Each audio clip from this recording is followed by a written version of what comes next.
ಶ್ರೇಷ್ಠತೆಯ ವ್ಯಸನ ಎಂಬ ಗುಣಪಡಿಸೋಕೆ ಆಗದಂತಹ ರೋಗಕ್ಕೆ ತುತ್ತಾಗಿರುವಂತಹ ಕಮಲ್ ಹಾಸನ್ ಎಲ್ಲಿ ಕ್ಷಮೆ ಕೇಳ್ತಾರೆ? ಕ್ಷಮೆ ಕೇಳಬೇಕು ಅನ್ನೋದು ಕನ್ನಡಿಗರ ಪಟ್ಟು, ಬಟ್ ಕ್ಷಮೆ ಕೇಳಲ್ಲ ಅನ್ನೋದು ಅವರದ್ದು ಮೊಂಡುವಾದ ಮುಂದುವರಿತಾ ಇದೆ. ಹೋದ ಸ್ಟೇಜ್ನಲ್ಲೆಲ್ಲ ಇದನ್ನೇ ಪಬ್ಲಿಸಿಟಿಯ ಗೀಳಾಗಿ ಕೂಡ ಅವರು ಪರಿವರ್ತಿಸ್ಕೊಂಡಿದ್ದಾರೆ. ಅವ್ರ ಚಿತ್ರಕ್ಕೆ ಇಲ್ಲಾಂದ್ರೆ ಸಾಮಾನ್ಯ ದಿನಗಳಲ್ಲಿ ಇಷ್ಟೊಂದು ಪಬ್ಲಿಸಿಟಿ ಸಿಗ್ತಾನೆ ಇರಲಿಲ್ಲ. ಪ್ರಮೋಷನ್ನ ಒಂದು ಭಾಗ ಅಷ್ಟೇ. ನಟ ಕಮಲ್ ಹಾಸನ್ಗೆ ಪಾಠ ಕಲಿಸೋಕೆ ಫಿಲಂ ಚೇಂಬರ್ನವ್ರು ನೋಡಿದ್ರೆ ಹಿಂದೇಟ್ ಹಾಕ್ತಿದ್ದಾರೆ ಅನ್ನೋದು ಒಂದು ಪ್ರಶ್ನೆ. ವಾಣಿಜ್ಯ ಮಂಡಳಿಗೆ ಇವ್ರಿಗೆ ಅಂಕುಶ ಹಾಕೋದಕ್ಕಾಗಲ್ವಾ? ವಾಣಿಜ್ಯ ಮಂಡಳಿಯವ್ರ ಸಂಪರ್ಕಕ್ಕೆ ಸಿಗ್ತಾ ಇಲ್ಲ ಅಂತ ಅವ್ರ ಅಸಹಾಯಕತೆಯನ್ನು ತೋರಿಸ್ತಾರೆ. ಹೆಂಗಿದು ಅನ್ನೋದು ಒಂದು ಪ್ರಶ್ನೆ. ಕನ್ನಡಿಗರ ಹೋರಾಟ, ದೂರು, ಎಚ್ಚರಿಕೆಗೂ ಕೂಡ ಫಿಲಂ ಚೇಂಬರ್ ಹಾಗಾದ್ರೆ ತಲೆ ಕೆಡಿಸ್ಕೊಂಡಿಲ್ವಾ? ಪರಭಾಷಾ ನಟನ ಚಿತ್ರಕ್ಕೆ ನಿಷೇಧ ಮಾಡೋದಕ್ಕೆ ಯಾಕೆ ಹಿಂದೂ ಮುಂದೆ ನೋಡ್ತಾ ಇದ್ದಾರೆ ಅನ್ನೋದು ಒಂದು ಪ್ರಶ್ನೆಯ ಭಾಗ ಆಗ್ತಾ ಇದೆ. ಈಗ ಕರ್ನಾಟಕನೇ ಪರಭಾಷಾ ಚಿತ್ರಗಳಿಗೆ ದೊಡ್ಡ ಮಾರ್ಕೆಟ್. ಇನ್ಫ್ಯಾಕ್ಟ್ ಒಂದು 25 ಕೋಟಿಯಷ್ಟು ಅಂದಾಜು ಬಿಸ್ನೆಸ್ಸು ಅವ್ರಿಗೆ ನಮ್ಮದೇ ಕರ್ನಾಟಕ. ನಾನು ಹೇಳೋದೇನೆಂದ್ರೆ, ವಿತರಕರು ಅಂದ್ರೆ ಕರ್ನಾಟಕಕ್ಕೆ ಡಿಸ್ಟ್ರಿಬ್ಯೂಟರ್ ಯಾರಿದ್ದಾರೆ ಅವ್ರು ತಗೊಳ್ಳೇಬಾರ್ದು. ಸಿನಿಮಾ ಖರೀದಿನೇ ಮಾಡಬಾರ್ದು. ನಂಬರ್ 1, ಯಾವ ಥಿಯೇಟರ್ ಮಲ್ಟಿಪ್ಲೆಕ್ಸ್ನವರು ಕೂಡ ತೀರ್ಮಾನ ತಗೋಬೇಕು, ನಾವು ಈ ಸಿನಿಮಾನ ಇಲ್ಲಿ ಪ್ರದರ್ಶನ ಮಾಡಲ್ಲ ಅಂತ. ಆಮೇಲೆ ಬೇಕಾದ್ರೆ ಫಿಲಮ್ ಚೇಂಬರ್ ಅವ್ರು ಏನಾದ್ರು ಮಾಡ್ಕೊಳ್ಳಿ, ಇಂಡಿವಿಜುವಲ್ ಆಗಿ. ಆಮೇಲೆ ಕನ್ನಡಿಗರು ನಾವು ಯಾರು ಕೂಡ ಅವ್ನು ಸಿನಿಮಾ ನೋಡಲ್ಲ ಅಂತ ಅಂದ್ಬಿಟ್ಟು ತೀರ್ಮಾನ ತಗೊಳ್ಳಿ. ಅವರವರು ನಿಜವಾದ ರೀತಿಯಲ್ಲಿ ತೀರ್ಮಾನ ತಗೊಂಡ್ರೆ ಸಿನಿಮಾ ಓಡಲ್ಲ. ತಂದಿರೋದು ಇಡೀ ನಮ್ಮ ಕರ್ನಾಟಕದ ಜನತೆನೇ ಕ್ಷಮಿಸೋದಿಲ್ಲ ಅಂಥದ್ರಲ್ಲಿ ಕನ್ನಡ ಪರ ಸಂಘಟನೆಗಳು ಸುಮ್ಮನೆ ಇರ್ತಾವ.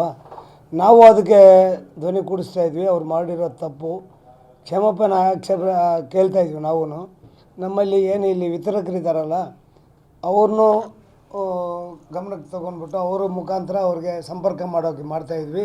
ಅವ್ರು ಇನ್ನೂ ನಮ್ಮ ಸಂಪರ್ಕ ಸಿಕ್ಕಿಲ್ಲ.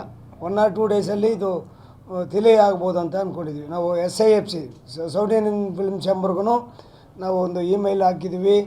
ಅವ್ರ ಜೊತೆನೂ ಸಂಪರ್ಕದಲ್ಲಿದ್ವಿ. ಅವರು ಕಮಲ್ ಹಾಸನ್ನ ಭೇಟಿ ಮಾಡ್ತಾಯಿದ್ದಾರೆ. ಅವರು ಏನು ನಮಗೆ 1 or 2 ಡೇಸಲ್ಲಿ ನಮಗೆ ಇದು ಗೊತ್ತಾಗುತ್ತೆ. 5ನೇ ತಾರೀಕು ಒಳಗಡೆಂದು ಏನಾರು ಒಂದು ಆಗಲೇಬೇಕಾಗಿದೆ. ಆಗಿಲ್ಲ ಅಂತ ಪಕ್ಷದಲ್ಲಿ ಕ್ಷಮಾಪಣೆ ಕೇಳಿಲ್ಲ ಅಂದರೆ ನಾವು ನಮ್ಮ ಕನ್ನಡ ಪರ ಸಂಘಟನೆಗಳ ಜೊತೆಗೇ ನಾವು ಸಪೋರ್ಟ್ ಮಾಡ್ತೀವಿ. ಅವ್ರ ಜೊತೆಗೆ ನಾವು ಇರ್ತೀವಿ. ಏನು ಕನ್ನಡ ರಕ್ಷಣಾ ವೇದಿಕೆ ಅವರು ಹಾಗೂ ಹಲವಾರು ಸಂಘಗಳ ಅಧ್ಯಕ್ಷರುಗಳು ಬಂದು ಇಲ್ಲಿ ಕಮಲ್ ಹಾಸನ್ ಹೇಳಿಕೆ ಕೊಟ್ಟಿರೋದನ್ನು ಖಂಡಿಸಿದ್ದಾರೆ. ಅವರು ಸಿನಿಮಾನ ಬ್ಯಾನ್ ಮಾಡಬೇಕು ಅನ್ನೋದು ಅವ್ರ ಉದ್ದೇಶವಾಗಿದೆ. ಅವ್ರು ಕ್ಷಮಾಪಣೆ ಕೇಳಲೇಬೇಕಂತ ಹೇಳಿ ಕನ್ನಡ ಪರ ಸಂಘಟನೆಗಳು ಇದು ಮಾಡ್ತಾ ಇದ್ದಾರೆ. ಅದಕ್ಕೆ ನಾವು ಸ್ಪಂದಿಸಿ ಅವ್ರು ಮಾತಾಡೋ ತಪ್ಪಂತ ಕ್ಷಮಾ ಕೇಳಲೇಬೇಕಂತ ಕೇಳ್ತಾ ಇದ್ವಿ. ಸಂಪರ್ಕ ಮಾಡೋಕ್ಕೆ ಎಲ್ಲ ಪ್ರಯತ್ನಗಳು ಮಾಡ್ತಾ ಇದ್ವಿ.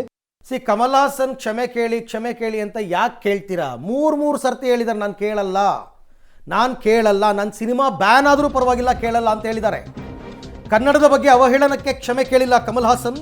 ಅವ್ರಿಗೆ ಡೆಡ್ಲೈನ್ ಕೊಟ್ಟಿದ್ದು ಕೂಡ ಮೊನ್ನೆಗೆ ಮುಕ್ತಾಯ ಆಗೋಯ್ತು. ಸೊ ಈಗ ಕಮಲ್ ಹಾಸನ್ ನಾನು ಕ್ಷಮೆ ಕೇಳಲ್ಲ ಅಂತ ನೆನ್ನೆನೂ ಹೇಳಿದ್ದಾರೆ. ಜೂನ್ 5ನೇ ತಾರೀಕು ಥಗ್ ಲೈಫ್ ಎಲ್ಲ ಕಡೆ ರಿಲೀಸ್ ಆಗ್ತಾ ಇದೆ. ಈಗ ಕರ್ನಾಟಕ ರಕ್ಷಣಾ ವೇದಿಕೆಯವರು ನಾವು ಯಾರಾದರೂ ಥಿಯೇಟರ್ನಲ್ಲಿ ಈ ಸಿನಿಮಾ ಬಿಡುಗಡೆ ಮಾಡಿದ್ರೆ ಥಿಯೇಟ್ರಿಗೆ ಬೆಂಕಿ ಹಚ್ತೀವಿ ಅಂತ ಹೇಳಿದ್ದಾರೆ. ಫಿಲಂ ಚೇಂಬರ್ಗೂ ಕೂಡ ಎಚ್ಚರಿಕೆ ಕೊಟ್ಟಿದ್ದಾರೆ. ಕನ್ನಡಿಗರ ಆತ್ಮಾಭಿಮಾನಕ್ಕೆ ಧಕ್ಕೆ ತಂದ ಕಮಲ್ಗೆ ಹಾಗಾದರೆ ಬ್ಯಾನ್ ಬಿಸಿ ತಟ್ಟುತ್ತಾ?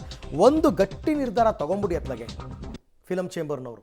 ಇದೊಂದು ವಿಚಾರದಲ್ಲಿ ನಾವು ತಗೊಳ್ಳಲ್ಲ, ನಾವು ಈ ಸಿನಿಮಾನ ಕರ್ನಾಟಕದಲ್ಲಿ ರಿಲೀಸ್ ಆಗಕ್ಕೆ ಬಿಡಲ್ಲ ಅಂತ ಅಂದ್ಬಿಟ್ಟು ಒಂದು ಗಟ್ಟಿ ನಿರ್ಧಾರ ತಗೊಳ್ಳಿ. ಬಟ್ ಅವರು ಹಲ್ಲು ಕಿತ್ತ ಹಾವನಂತಿದ್ದಾರೆ ಅನ್ನೋದು ಬಹುತೇಕರ ವಾದ. It's a democratic country, and I believe in law and justice, and I believe always love will triumph. And my love for Karnataka is true. My love for Andhra is true. My love for Kerala is true. So nobody will suspect it except those with an agenda. I've been threatened before.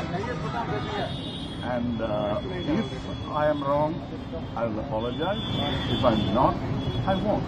It's my lifestyle. Please don't tamper with it. See, they are confusing the issue. I think what I said was said out of love and with a lot of historians who taught me language history, and that I didn't mean anything.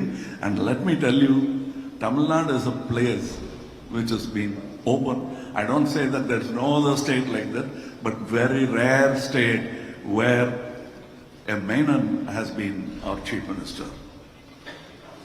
A Reddy has been our chief minister. A Tamilan has been chief minister. Then a Kannadiga Iyengar. Kamal Haasan ಒಬ್ಬ ಮಹಾನಟ ಅನ್ನೋದು ಗೌರವ ಇದೆ ಅವ್ರ ಮೇಲೆ. ಅವ್ರ cinema ಬಿಡುಗಡೆ ಆಗಬೇಕು ಕರ್ನಾಟಕದಲ್ಲಿ ಅನ್ನೋದಾದ್ರೆ ಕಮಲ್ ಹಾಸನ್ ನೀವು ಕ್ಷಮೆ ಯೋಚಿಸ್ಲೇಬೇಕು. ಅವರು ಕ್ಷಮೆ ಯೋಚಿಸದೆ ಹೋದ್ರೆ ಎಲ್ಲ ಥಿಯೇಟರ್ಗೆ ಬೆಂಕಿ ಹಾಕ್ತೀವಿ. ಶಿವರಾಜ್ ಕುಮಾರ್ ಯಾವುದು ದೊಡ್ಡ ವಿಚಾರ, ಕನ್ನಡ ನಿಮಗೆ ದೊಡ್ಡದು ಅಂತ ಅನಿಸ್ತಾ ಇಲ್ವಾ? ಹೇಳುವಂಥ ಧೈರ್ಯ ನಿಮಗಿಲ್ವಾ?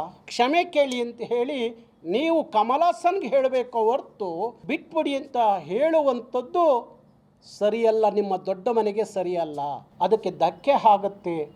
ಕಮಲ ಹಾಸನ್ ಬಗ್ಗೆ ನಮಗೆ ಯಾರಿಗೂ ಕನಿಕರನೂ ಇಲ್ಲ. ಕಮಲ ಹಾಸನ್ ಅವರು ಇವತ್ತು ನಾಳೆ ಒಳಗೆ ಅವರು ಏನಾದರೂ ಕ್ಷಮಾಪಣೆ ಕೇಳದೆ ಹೋದ್ರೆ ಯಾವುದೇ ಕಾರಣಕ್ಕೂ ಅವ್ರ ಚಿತ್ರ ಬಿಡುಗಡೆ ಆಗೋದಿಲ್ಲ. ನಾವು ಕನ್ನಡ ಪರ ಸಂಘಟನೆಗಳು ಜೊತೆ ನಾವಿರ್ತೀವಿ. ಇದು ಪಾಠ. ಮುಂದಿನ ದಿನಗಳಲ್ಲಿ ಯಾರೇ ವ್ಯಕ್ತಿ ಮಾತಾಡುವಾಗ ಭಾಳ ಕೇರ್ಫುಲ್ ಆಗಿ ನೋಡ್ಕೊಂಡು ಮಾತಾಡಬೇಕಾಗಿದ್ದು ಅವ್ರ ಜವಾಬ್ದಾರಿ. ರಾಜ್ಕುಮಾರ್ ಅವರ ಸ್ವರೂಪದಲ್ಲಿ ನೋಡ್ತಾ ಇರುವ ಶಿವಣ್ಣವರ ಎದುರುಗಡೆ ನೀವು ಈ ಮಾತನ್ನ ಹೇಳಿದ್ರ ಅಂದ್ರೆ ಯಾಕೆ ನಮ್ಮನ್ನ ಬೇರೆ ಭಾಷೆಗಳ ಜೊತೆ ಹೋಲಿಸ್ತೀರಾ? ಕನ್ನಡಿಗರು ನಿಮ್ಗೇನಾದ್ರು ದ್ರೋಹ ಮಾಡಿದಾರ? ಈ ಕೂಡಲೇ ಬೇಷರತ್ತಾಗಿ ಕ್ಷಮೆ ಕೇಳಬೇಕು ಕನ್ನಡಿಗರಲ್ಲಿ. ಇಲ್ಲವಾದಲ್ಲಿ ಯಾವುದೇ ಚಿತ್ರಮಂದಿರದಲ್ಲಿ ಮಾಲ್ಗಳಲ್ಲಿ ಬಿಡ್ಲಿಕ್ಕೆ ಕರ್ನಾಟಕ ರಕ್ಷಣಾ ವೇದಿಕೆ ಅವಕಾಶ ಕೊಡಲ್ಲ.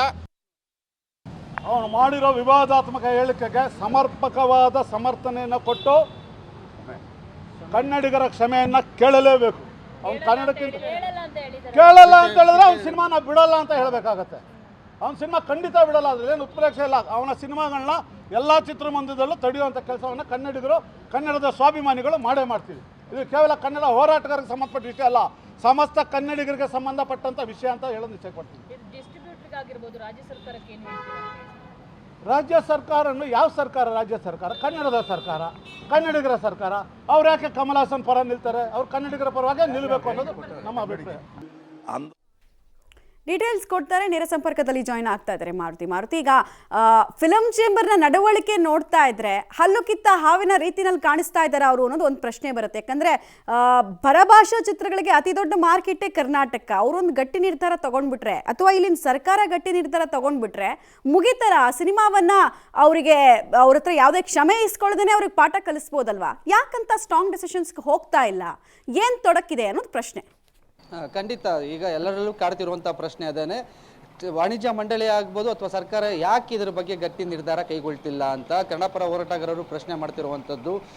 ಈಗ ಮುಖ್ಯವಾಗಿ ಕಾಡುವಂಥದ್ದು ಸಿನಿಮಾದಲ್ಲಿ ಕರ್ನಾಟಕಕ್ಕೆ ಸಂಬಂಧಪಟ್ಟಾಗಿ ಏನಾದರೂ ಅವಹೇಳನಕಾರಿಯಾಗಿ ಏನಾದರೂ ಇದ್ದಿದ್ರೆ ಕರ್ನಾಟಕದಲ್ಲಿ ಬ್ಯಾನ್ ಮಾಡೋದಕ್ಕೆ ಅವಕಾಶ ಇರುತ್ತೆ ಕಾನೂನು ರೀತಿಯಲ್ಲಿ. ಇಲ್ಲ ಅಂದರೆ ಏಕಾಏಕಿ ನಾವು ಕರ್ನಾಟಕದಲ್ಲಿ ಚಿತ್ರವನ್ನೇ ಬಿಡುಗಡೆ ಮಾಡೋದಕ್ಕೆ ಬಿಡೋದಿಲ್ಲ ಅಂತ ಹೇಳೋದಕ್ಕೆ ಭಾರತದ ಸಂವಿಧಾನದ ಅಡಿಯಲ್ಲಿ ನೋಡೋದಾದರೆ ಅದಕ್ಕೆ ಅವಕಾಶ ಇರೋದಿಲ್ಲ. ಅದಕ್ಕೆ ಸರ್ಕಾರ ಒಂದು ಸ್ಪಷ್ಟ ನಿರ್ಧಾರವನ್ನು ಪ್ರಕಟಣೆ ಮಾಡಬೇಕು. ಈ ವ್ಯಕ್ತಿ ಯಾರು ಕಮಲ್ ಹಾಸನ್ ಕನ್ನಡದ ಬಗ್ಗೆ, ಕನ್ನಡದ ಇತಿಹಾಸದ ಬಗ್ಗೆ, ಕನ್ನಡ ಭಾಷೆಯ ಬಗ್ಗೆ ಮಾತನಾಡಿರುವಂಥ ಹೇಳಿಕೆಗೆ ಕ್ಷಮೆ ಕೇಳುವಂತಹ ಪರಿಸ್ಥಿತಿ ನಿರ್ಮಾಣ ಆಗಿದೆ. ಆತ ಕ್ಷಮೆ ಕೇಳದೆ ಉದ್ದಟತನ ಮೆರೆತಿದ್ದಾರೆ. ಹಾಗಾಗಿ ಕರ್ನಾಟಕದಲ್ಲಿ ಆತನ ಚಿತ್ರಗಳನ್ನು ಬ್ಯಾನ್ ಮಾಡ್ತೀವಿ ಅಂತ ಸರ್ಕಾರ ಒಂದು ಸ್ಪಷ್ಟ ಆದೇಶವನ್ನು ಹೊರಡಿಸಿದಾಗ ಮಾತ್ರ ಇದಕ್ಕೆಲ್ಲ ತೊಡಕಿಗೆ ಪರಿಹಾರ ಸಿಗುವಂಥದ್ದು. ಇಲ್ಲ ಅಂದರೆ ಕಾನೂನು ರೀತಿಯಲ್ಲಿ ಹೋರಾಟ ಮಾಡೋದಕ್ಕೆ ಅವ್ರಿಗೂ ಅವಕಾಶ ಇರುತ್ತೆ. ಹಾಗಾಗಿ ಸಿನಿಮಾನ ಏಕಾಏಕಿ ನಾವು ಬ್ಯಾನ್ ಮಾಡ್ತೀವಿ ಅಂತ ವಾಣಿಜ್ಯ ಮಂಡಳಿ ಆಗಲಿ ಅಥವಾ ರಾಜ್ಯ ಸರ್ಕಾರ ಆಗಲಿ ಘೋಷಣೆ ಮಾಡೋದಕ್ಕಾಗ್ತಿಲ್ಲ. ಈ ನಿಟ್ಟಿನಲ್ಲಿ ಕಮಲ್ ಹಾಸನ್ಗೆ ಆಪ್ಷನ್ನ ಕೊಡ್ತಿರುವಂಥದ್ದು, ನೀವು ಕನ್ನಡಿಗರಿಗೆ ಕ್ಷಮೆ ಕೇಳಿ ಆನಂತರ ನಿಮ್ಮ ಚಿತ್ರ ಬಿಡುಗಡೆ ಅವಕಾಶ ಮಾಡಿಕೊಡ್ತೀವಿ ಅಂತ. ಆದರೆ ಕಮಲ್ ಹಾಸನ್ ತನ್ನ ಉದ್ದಟತನವನ್ನು ಮೀರ್ತಿಲ್ಲ ಅಥವಾ ಬಿಡ್ತಿಲ್ಲ. ನಾನು ಯಾವುದೇ ಕಾರಣಕ್ಕೂ ಕ್ಷಮೆ ಕೇಳೋಲ್ಲ, ನಾನು ಮಾತಾಡಿರೋದೇ ಸರಿ ಅನ್ನುವಂಥ ವಾದದಲ್ಲಿ ಸ್ಟಿಕ್ ಆನ್ ಆಗಿದ್ದಾರೆ. ಇದು ಕನ್ನಡಿಗರ ಆಕ್ರೋಶಕ್ಕೆ ಕಾರಣವಾಗ್ತಿದೆ. ಇನ್ನೊಂದು ಮುಖ್ಯವಾಗಿ ಕನ್ನಡಿಗರು ಮತ್ತು ಕನ್ನಡದ ಸ್ವಾಭಿಮಾನ ಉಳಿಸ್ಕೋಬೇಕು ಅಂದರೆ ಚಿತ್ರ ಬಿಡುಗಡೆ ಆದರೂ ಕೂಡ ಸಿನಿಮಾವನ್ನು ನೋಡಲಿಲ್ಲ ಅಂದರೆ ಸಿನಿಮಾ ಫ್ಲಾಪ್ ಆಗುತ್ತೆ, ಕರ್ನಾಟಕದಲ್ಲಿ ಯಾವುದೇ ಬಿಸ್ನೆಸ್ ಆಗೋದಿಲ್ಲ. ಪ್ರತಿಯೊಬ್ಬ ಕನ್ನಡಿಗರು ಇದರ ಬಗ್ಗೆ ಗಮನ ಹರಿಸಬೇಕು. ನಟನ ಪರವಾಗಿ ನಿಲ್ಲೋ ಬದಲು ಭಾಷೆಯ ಪರವಾಗಿ ನಿಂತಾಗ, ಭಾಷಾಭಿಮಾನದ ಪರವಾಗಿ ನಿಂತಾಗ ಆ ಸಿನಿಮಾ ಬಿಡುಗಡೆ ಆದರೂ ಕೂಡ ಅಂತಹ ಯಶಸ್ಸು ಕಾಣೋದಿಲ್ಲ ಅಥವಾ ಅವ್ರು ಏನು ಅನ್ಕೊಂಡಿರ್ತಾರೆ ಬಿಸ್ನೆಸ್ ಅದಾಗೋದಿಲ್ಲ. ಇನ್ನೊಂದು ವಿತರಕರಿಗೂ ಬಂದಾಗ ನೋಡೋದಾದರೆ ವಿತರಕರು ಕೂಡ ಸಿನಿಮಾನ ಇಲ್ಲಿ ಖರೀದಿ ಮಾಡಲಿಲ್ಲ ಅಂದರೆ ಯಾವ ಚಿತ್ರಮಂದಿರಲ್ಲೂ ಕೂಡ ಬಿಡುಗಡೆ ಆಗುವಂಥ ಸಾಧ್ಯತೆ ಇರೋದಿಲ್ಲ. ಇದಕ್ಕೆಲ್ಲ ಕಾದು ನೋಡಬೇಕು ಕಮಲ್ ಹಾಸನ್ ಯಾವ ನಿರ್ಧಾರ ಕೈಗೊಳ್ತಾರೆ.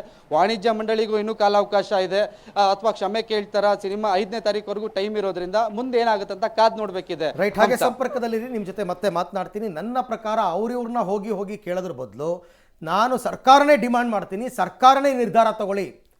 ಸಿದ್ದರಾಮಯ್ಯನವರು, ಡಿ ಕೆ ಶಿವಕುಮಾರ್, ನೀವು ನಿರ್ಧಾರ ತಗೊಳ್ಳಿ. ನಮ್ಮ ರಾಜ್ಯದಲ್ಲಿ ಆತನ ಸಿನಿಮಾ ಬಿಡುಗಡೆ ಇಲ್ಲ ಕ್ಷಮೆ ಕೇಳದೇ ಇದ್ರೆ ಅಂತ ಒಂದು ಗಟ್ಟಿ ನಿರ್ಧಾರ ಮಾಡಿದ್ರೆ ಖಂಡಿತವಾಗಿ ಬುದ್ಧಿ ಕಲಿಸ್ಬೋದು. ಎಲ್ಲವನ್ನ ಬಿಸ್ನೆಸ್ ಆ್ಯಂಗಲ್ನಲ್ಲೇ ನೋಡಕ್ಕೆ ಹೋಗಬೇಡಿ ದಯವಿಟ್ಟು.